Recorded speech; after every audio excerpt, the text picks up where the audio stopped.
महामानवांना, महानायिकांना विनम्र अभिवादन करत या मंचावर उपस्थित या जिल्ह्याचे सन्माननीय संपर्क प्रमुख दिलीप जाधव, वाशिम यवतमाळ लोकसभा मतदारसंघाची जबाबदारी पेलणारे आणि पश्चिम विदर्भात आम्ही निर्धास्त आहोत असे सन्माननीय संजय देशमुख जी, या महाप्रबोधन यात्रेच्या निमित्ताने इथे उपस्थित सुधीर कंवर जी, सुरेश मापारी, आमचे दुसरे जिल्हा प्रमुख प्रवीण शिंदे, महिला आघाडीच्या सगळ्या पदाधिकारी महिला,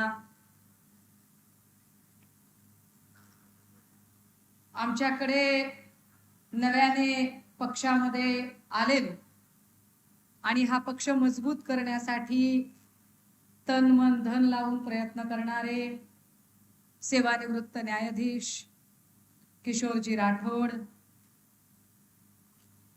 या मंचावर अत्यंत निष्ठेने शिवसेनेसोबत उभे असलेले कॅप्टन प्रशांत सुर्वे, सर्व विधानसभांचे तालुका प्रमुख, संपर्क प्रमुख, महिला संपर्क संघटिका, सर्व सन्माननीय पदाधिकारी, महाप्रबोधन यात्रेचे समन्वयक श्री उद्धवजी कदम, डिजिटल तथा प्रिंट माध्यमांचे सर्व मान्यवर प्रतिनिधी, आणि हा कार्यक्रम सुरक्षित पार पडतोय का हे पाहतानाच त्याही पेक्षा अधिक कुठं चुकली तर सापडते का याच्यासाठी अगदी काळजी करणारे आमचे सगळे पोलीस भाऊ, तुमची काही चूक नाही दादा हो, पण अडचण सरकारची लय मोठी आहे, त्यामुळे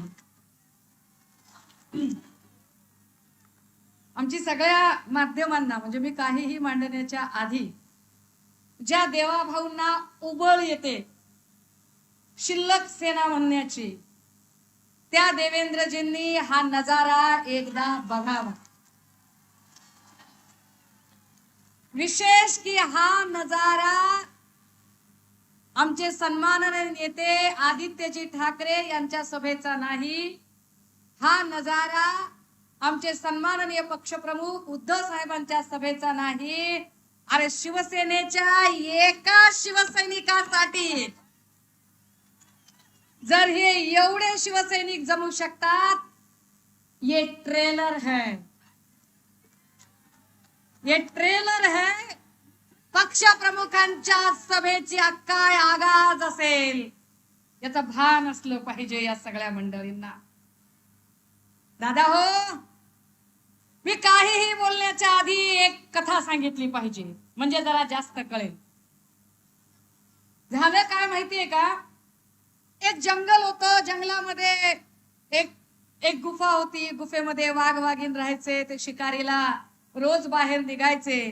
त्याच जंगलात अनेक प्राणी होते, उंट होते, हत्ती होते, अस्वल होते, कोल्ह होतं, लांडगं होतं, चित्तर होतं, तित्तर होतं, घोरपड होती, कासव होतं, सगळ्या प्रकारचे पाहुणे प्राणी होते।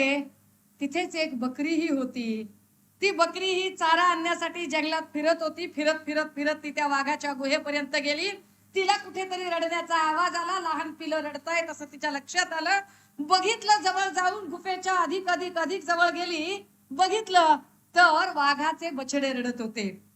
बकरीला दया आली, तिचं मातृत्व जागे झालं, ती म्हणाली, अरे बछड्यांनो का रडताय?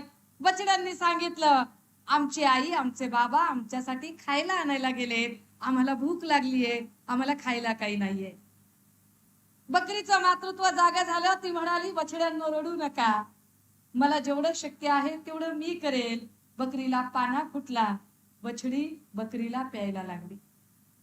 बछडी तृप्त झाली, बकरी निघून गेली. दुसऱ्या दिवशीही पुन्हा असंच झालं. दुसऱ्या दिवशी बकरी गेली, बछडे वाट बघत होते. बछड्यांना बघून तिला पाना फुटला, तिने दूध पाजलं, ती निघून गेली. 1 दिवस, 2 दिवस, 3 दिवस, 8 दिवस हा शिरस्ता सुरू राहिला.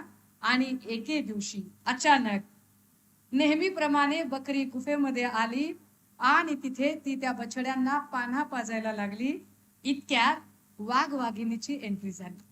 वाघ वाघिणीला चाहूल लागली की अरे आपल्या गुहेमध्ये कुणीतरी आहे, काय करायचं. ते एकदम चौताळले, रागात आले, भडकले, गुरगुरले, डरकाळी पडली. आणि आमच्या गुहेत यायची तुझी हिम्मत कशी झाली, आमच्या बछड्यांना हात लावायची हिम्मत कशी झाली, तुला तर एका पंजात आम्ही खलास करू. जसाही त्यांनी पंजा उगारला, तिची 2 बछडी होती, ती बछडी पुढे आली आणि म्हणाली, आई बाबा हिला मारू नका. अहो तुम्ही नसताना हीच आमची काळजी घेते, हिला मारू नका, हिला काही करू नका, हिचे आपल्यावर उपकार आहेत.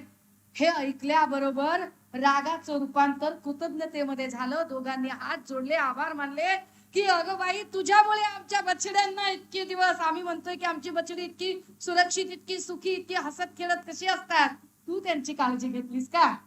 आता बकरीच्या कुटुंबामध्ये आणि वाघाच्या कुटुंबामध्ये दोस्ती झाली, नातं तयार झालं, शेजार धर्म तयार झाला.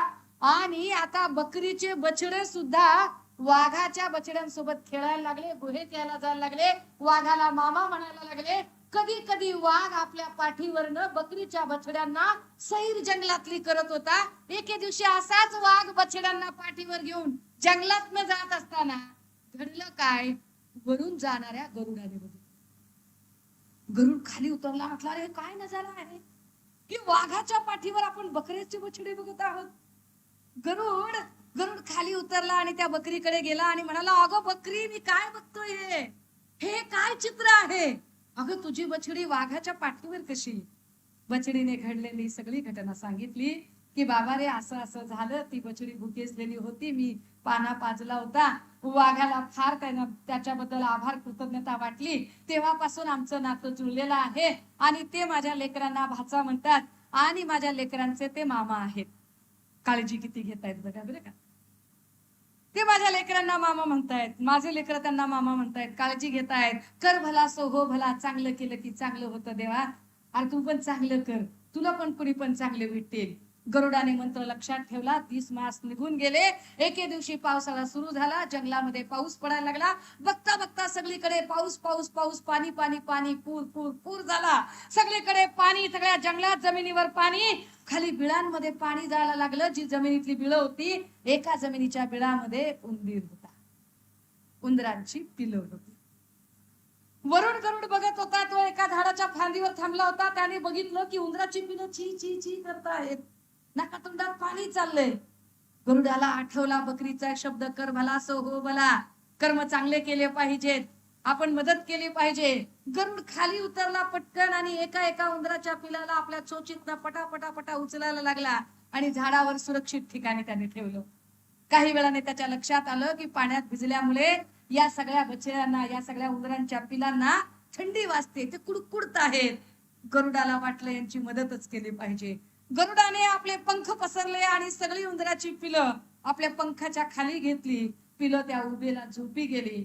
सकाळ झाली, दिवस उजाडला, सगळीकडे आकाश निरभ्र होतं. गरुडाला वाटलं आता धोका संपलेला आहे, आता आपणही उडून जावं.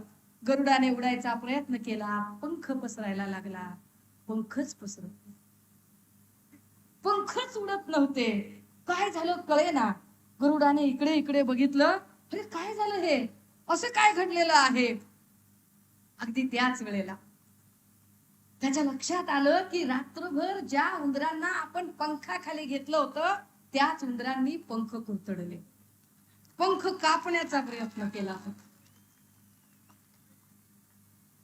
गरुड तसाच दुःखी अवस्थेमध्ये कसा बसा त्या बकरीपर्यंत पोहोचला आणि म्हणाला, अगं बकरी तू सांगितलं होतंस की चांगलं केल्यावर चांगलं मिळतं. मी सत्कर्म करायला गेलो आणि बकरी बघ माझे पंख छाटले ग, माझं काय चुकलं. बकरीने शांतपणे सांगितलं, वाघ दादा, गरुड दादा, अरे गरुडा, तुला लक्षात आलं नाही रे बाबा? अरे मी कुणाची मदत केली? अरे मी मदत वाघाची केली. वाघाने वाघाचे काळीज ठेवले आणि वाघ वाघासारखा वागला. अरे तू मदत उंदराची केलीस. उंदीर आपल्या अवकातीवर गेला. अवकात दाखवली उंदराने. त्यामुळे आणि माहितीये का उंदरांचं काय होतं? जहाज बुडतंय असं जर वाटलं तर सगळ्यात पहिली त्या बोटीतनं उड्या कोण मारतील तर उंदर मारते. अशा उंदरांना आपण पुन्हा धडा शिकवला पाहिजे. आणि म्हणून इलाका तुम्हारा और धमाका हमारा कर.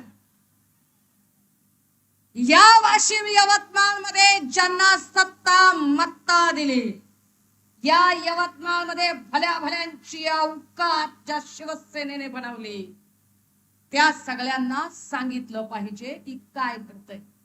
त्या सगळ्यांना सांगितलं पाहिजे की अरे ज्याने तुम्हाला पंखाखाली घेण्याचा प्रयत्न केला, तुम्ही त्याचे पंख छाटायला निघता. पण बदमाशा हो, अरे फरक पडत नाही. एक अव्वल